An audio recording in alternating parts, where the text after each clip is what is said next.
প্রিয় ছাত্রছাত্রীরা, আজকে আমি নিয়ে এসেছি বর্ধমান ইউনিভার্সিটি বাংলা মাইনরের একটি গুরুত্বপূর্ণ প্রশ্নের উত্তর।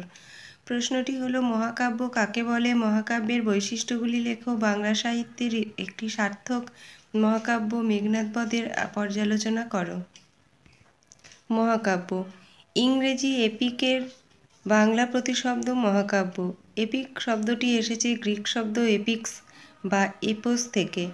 এপিক হচ্ছে দীর্ঘ বীরগাথা।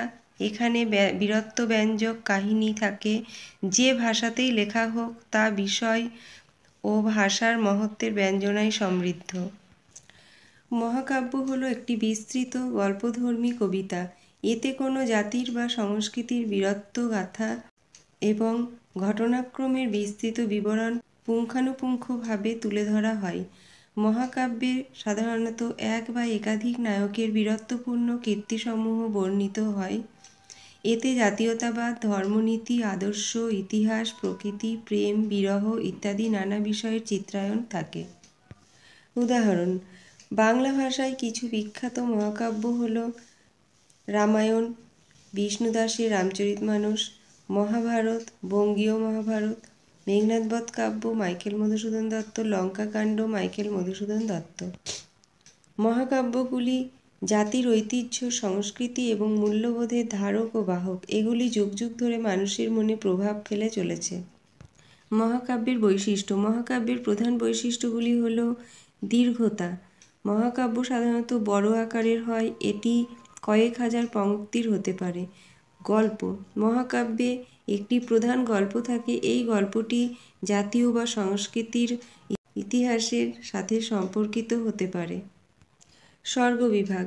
মহাকাব্যে অবশ্যই স্বর্গবিভাগ থাকবে। স্বর্গের সংখ্যা অষ্টাধিক, সাধারণত 10 থেকে 30 স্বর্গ। কাহিনীর উৎস। ইতিহাস, পুরাণ বা সত্য ঘটনা থেকে কাহিনী নেওয়া হয়। নায়ক। মহাকাব্যে সাধারণত এক বা একাধিক নায়ক থাকে।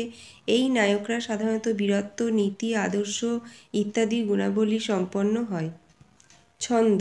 প্রতিটি স্বর্গের একই ছন্দ থাকলেও স্বর্গান্তে ছন্দ পরিবর্তন হতে পারে। বর্ণনা। মহাকাব্যে ঘটনাক্রমের বিস্তৃত বিবরণ থাকে। এতে জাতীয়তাবাদ, ধর্ম, নীতি, আদর্শ, ইতিহাস, প্রকৃতি, প্রেম, বিরহ ইত্যাদি নানা বিষয়ের চিত্রায়ন থাকে। সমাপ্তিতে নায়কের বিজয়।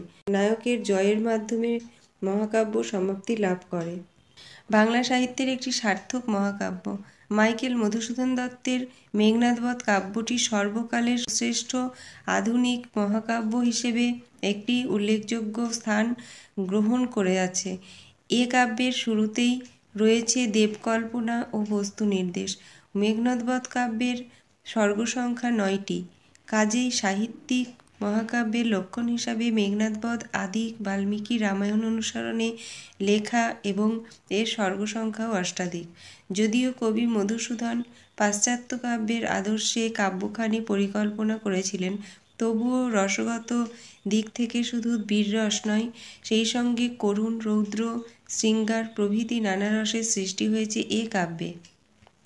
চরিত্র নির্মাণের দিক থেকে প্রধান মর্যাদা পেয়েছে রাবণ ও ইন্দ্রজিৎ। সাহিত্যিক মহাকাব্যের নায়ক নির্বাচনের যে প্রধান বৈশিষ্ট্য মানুষ ও মানবিকতার গুরুত্ব।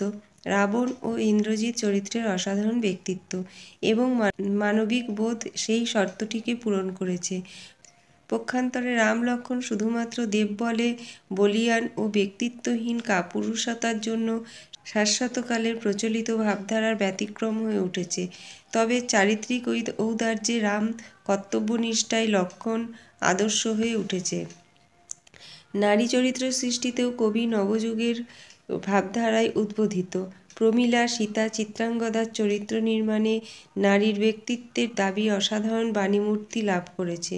ঊনবিংশ শতাব্দীর ভারতীয় জনমানসে আশা আকাঙ্ক্ষা ভীষণভাবে প্রকাশিত মেঘনাদ বধে। রাবণ ও ইন্দ্রজিতের দেশপ্রেম, সাজাত্যবোধ আসলে ঊনবিংশ শতাব্দী জাতীয়তাবাদী মানসিকতারই কাব্যিক অভিব্যক্তি। চিত্রাঙ্গদা ও প্রমীলার মধ্যে দিয়ে সে যুগের মুক্তিপিপাসু নারীসত্তার অবকুণ্ঠন উন্মোচনের প্রচেষ্টা লক্ষ্য করা যায়। কাজেই কাব্যটিতে সমগ্র জাতির আশা আকাঙ্ক্ষার ছবি ভীষণভাবে রয়েছে। মেঘনাদবধ কাব্য নিঃসন্দেহে একক সৃষ্টি। এটি যে শুধু মধুসূদন দত্তের সৃষ্টি তাই নয়, এ কাব্য তার শ্রেষ্ঠ কীর্তি এবং এ কাব্য তিনি ছাড়া কেউ রচনা করতে পারতেন না এমন বোধমনস্ক সচেতন পাঠকের মধ্যে গড়ে ওঠে। ভাষার উৎকর্ষ মেঘনাদবধ কাব্যে আছে। মহাকাব্যিক নির্দেশ মতো মধুসূদন বিভিন্ন স্বর্গে বিভিন্ন ছন্দের ব্যবহার করেননি বটে, কিন্তু মহাকাব্যের সম্পূর্ণ উপযোগী অমৃতাক্ষর নামে যে যুগান্তকারী ছন্দরীতির প্রবর্তন করেন, কেবল সেই জন্যই তিনি দীর্ঘকাল স্মরণীয় হয়ে থাকবেন। সুতরাং সাহিত্যিক মহাকাব্যের বিভিন্ন লক্ষণের আলোকে মধুসূদন দত্তের মেঘনাদবধ কাব্য সম্ভবত সার্থক সৃষ্টি হিসেবে স্বীকৃতিদান করা যায়।